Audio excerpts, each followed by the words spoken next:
to the Girl Vlogger ng Kuwait, the charity channel of the Philippine International English School. Don't forget to like, subscribe, share, and of course, don't forget to click the notification bell for you to be updated if there are new videos.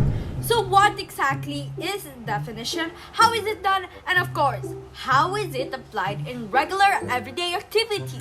Definition in the book is understanding the essence of a word, an idea, a concept, or an expression. It should be done clearly or through specific terms so that even the most abstract concept can easily be understood and relatable to the human perception. Definitions are useful in practically any field. They help us think and communicate more clearly, which in turn helps us understand words and others better. Basically, definition gives us clarity. For example, when we are in our daily lives just doing normal human things, sometimes we want to know the definition of something. Maybe the definition of blue. The definition of blue can either be denotation or connotation. In denotation, blue is a color, while in connotation, it can be a feeling of sadness or sorrow. Well, now that we're on the topic of the two very important concepts most associated with defining, which is denotation and connotation, let us define them to understand them more. Denotation is the direct definition of the word that you can find in the dictionary, while connotation is the emotional suggestion of a word that is not literal. Besides denotation and connotation, there are actually techniques that one can use in a definition essay. We have analysis. Analysis is a form of expository writing in which the writer separates a subject into elements or parts. When applied to a literary work such as a poem, short story, or essay, analysis involves a careful examination and evaluation of details in text, such as in a critical essay. Example, examining blood in a lab to discover all of its components is an analysis. Collocation. Collocations are words that are frequently placed together. So a collocation is a group of two or more words that are often found together either in essay, speech, or writing.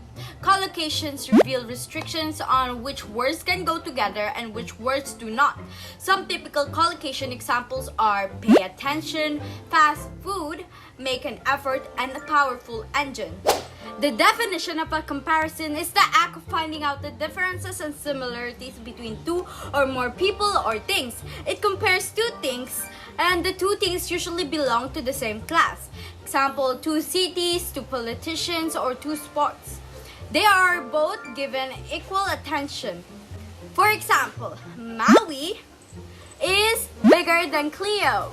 We are comparing the cat sizes. Contrast often means opposite or to compare two people or things to show how they're different. It's ideal for showing what separates and unites related things or concepts, particularly if the subjects are often confused for each other or unjustly lumped together. For example, cats and dogs are also definitely a contrast, but they're not opposites. Let's head into understanding the next technique that we can use in definition essay, which is etymology. So etymology is the history of the word. It explains the evolution of a word or how it has come to be. Every word in every language has its own unique origin and history. Words can be born in many ways, and often their histories are quite adventurous and informative. The etymology of a word may include many things. So if a word like selfie was created within historical times, its origin is described.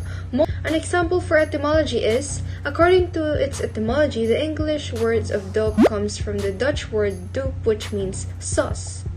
The next one we have is exemplification and illustration. Exemplification is defining something by giving its examples. Illustration, on the other hand, is giving an example and focusing on it to elaborate on the concept you are trying to define. Making ideas clearer by giving examples or by using diagrams or pictures. An example for this is, climate change causes severe weather, like hurricanes and heat waves. The next technique we have is the extended definition. Extended definition is a personal interpretation of an author to an abstract and multifaceted concept. It goes beyond denotation and connotation. It gives the reader a new and fresh understanding of a concept as it largely draws upon the author's own perspective of the world. An example of it is, I believe that a life lived with passion shimmers, shines, rises above the ordinary. Allow me to seduce you into passionate existence, to think, to sing, and maybe even to appassionato. As you can see in the example given above, we can see the personal interpretation of the author with the sentence, I believe that a life lives with passion, shimmers, shines, rises above the ordinary.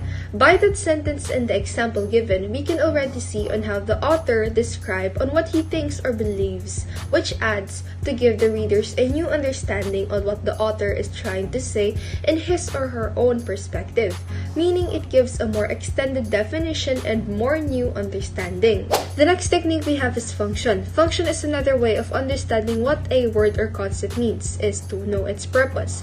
It answers the question, what is it used for? So basically for function, it focuses more on knowing in its purpose and the purpose of something. An example for this is, he was performing the same function, but meeting him didn't darken Dean's mood appreciably. The next technique we have is negation. Negation is a technique that you can use to define a word or concept by explaining what is it not. Using negation helps to contrast your definition with others' definition. An example for this is, love is patient, love is kind. It does not envy, it does not boast, it is not proud, it does not dishonor others, it is not self-seeking, it is not easily angered, it does not have any record of wrongs. Love does not delight in evil but rejoice with the truth. Last technique we have is synonyms. So in the previous lesson, we have learned on what synonyms is. So synonyms are single word or phrases that shares almost the same meaning with the concept you are trying to define. So an example for this is, I like Maui and I adore Maui. Slang is somewhat also considered under the umbrella term of synonyms. So example is this is when you want to say something cool or awesome, you use the slang word dope to express it. For example, that cat is dope.